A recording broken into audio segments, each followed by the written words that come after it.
there, Kira here with my very first layout as a guest designer for Coco Daisy. So if you guys didn't hear, me and Mary were both chosen to be guest designers this month for Coco Daisy, and I'm really super excited about it.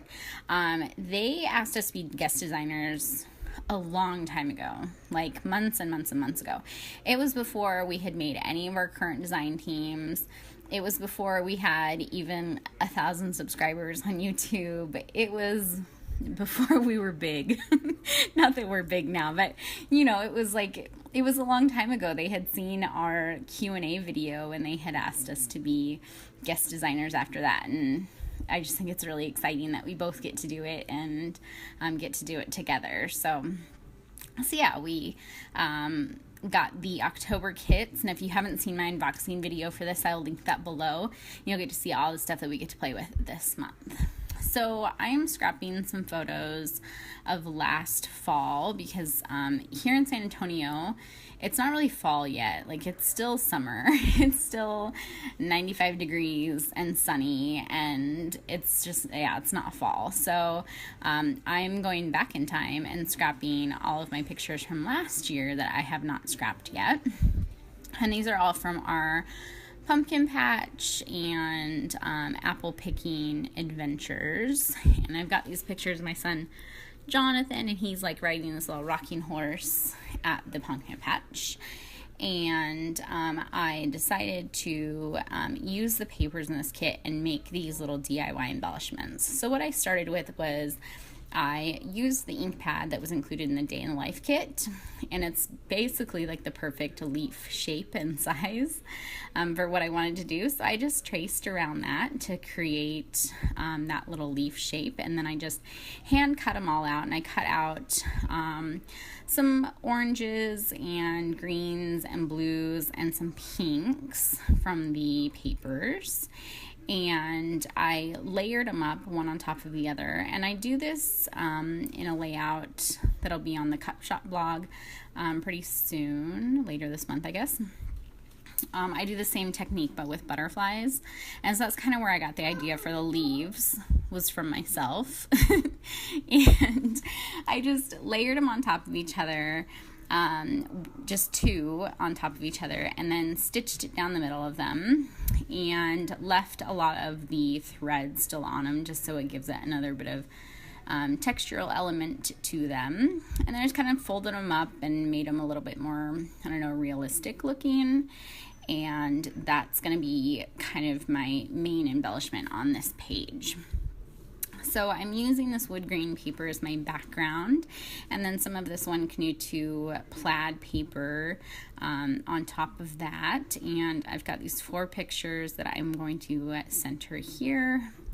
And then I'm just going to do a little bit of layering behind them.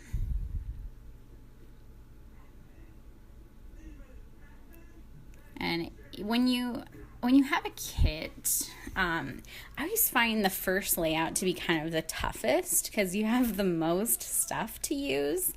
And I just think it's really hard to narrow down like what you want to use. So with these leaves, it was kind of nice because then I got to use kind of all of the papers that was included in the kit, just a little bit of everything. And then I layered up some more of those papers behind my photo to just bring in some more of the colors there. Sorry if you can hear my kids, they're watching a video right now. So I decided to do like 3 leaves on top and 3 leaves on bottom. And this is one of those things that like you can kind of get a little out of control with putting embellishments on here, because I kept adding leaves to this layout, and it was finally like, Kira, you need to stop. Like, there gets to be more leaves on here, and it's like, you just, like, at some point you just need to call it, like, it's done. I also had fussy cut some of these little tiny flowers from that One Canoe 2 paper. The opposite side of that plaid paper is this floral print, and I had fussy cut some of the flowers from there, and I thought I would use some of those. But again, it's just, it's like, you need to like rein yourself in sometimes with these kits, and you don't have to use everything on the first layout you do. You can kind of spread it out. You can make as many layouts as you want, right?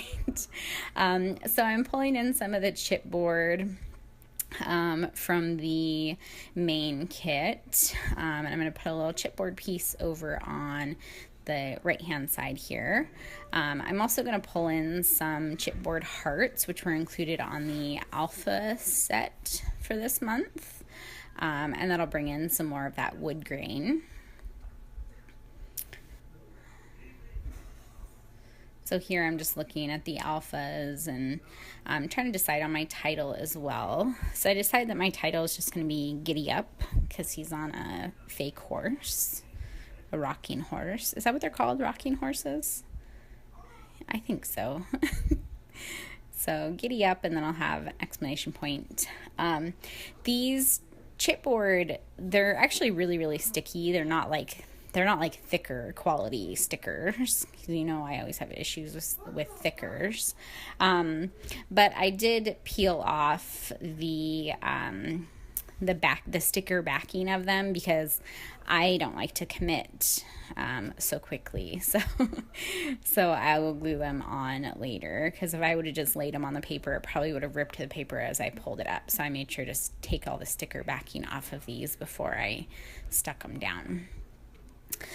So now I'm kind of just playing with like the pieces of ephemera. I've got one piece of ephemera up there that does not end up making it on the layout, and not because I didn't want it on the layout, but because I think it got lost in the shuffle. Because when I was going to make another layout, I noticed it and I was like, hey, wasn't this supposed to be on my first layout? So I don't know what happened, but it got lost in the shuffle. I brought in that tag and I put it on the side there, but it doesn't end up staying in that spot, but it does end up staying on the layout. I tore another little piece of paper and I was thinking about using it on the bottom, and then I ended up sticking it up here just to layer behind my photos. I don't think it stays in that spot though. That doesn't look right. Anyways, so I decided to bring in another leaf down at the bottom. So I would have a little cluster down here, and then I layered on top of that this little chipboard banner piece. Then I turned my camera off because I was really struggling with what I wanted to do next.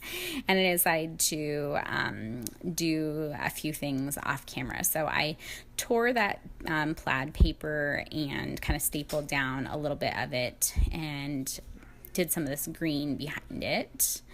Because I felt like it needed a little bit of that green over on that side. I layered a few more leaves down at the bottom along with a little chipboard heart to just kind of finish off that cluster.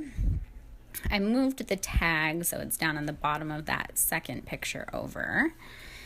And yeah, I'm liking how everything's looking now. I roughed up all the edges of everything, so everything's kind of torn and got that little like distressed look. I think that kind of adds the fall feel of this layout when you've kind of got that distressing going on.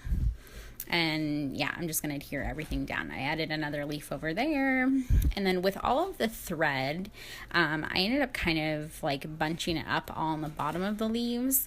And you'll notice that in the close-ups. I don't know if you can really see how I do it here, but it's kind of like how Missy adds like little thread nests to her layouts. It's similar to that, except for they're already attached to the little leaf embellishments. But I really like the extra texture that it gives. Some of the photos are popped up on foam, other ones are not. The largest photo is up on 2 times the foam. And I'm tucking, some of the leaves under the pictures. Some of the leaves are tucked under the paper.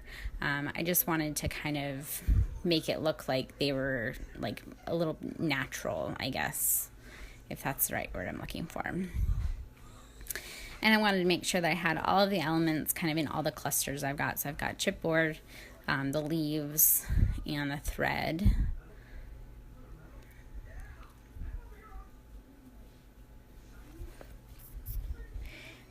And then once I've got everything adhered down, I will add a date stamp underneath my title. Oh, and I did rough up the edges a little bit more of the leaves, like kind of folded them up a little bit more, just to give it, like I said, more of that natural leaf look. And I really like how that turned out because it did give it a lot of dimension.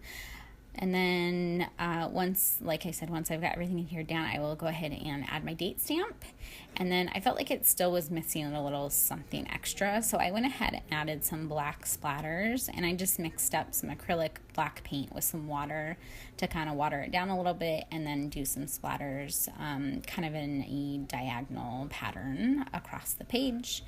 And I think it turned out really cute. So I will leave links below to Cocoa Daisy so you can check out this kit for yourself. And I will see you soon for another layout using this gorgeous October kit. You guys have a great day, and I will see you soon. Bye.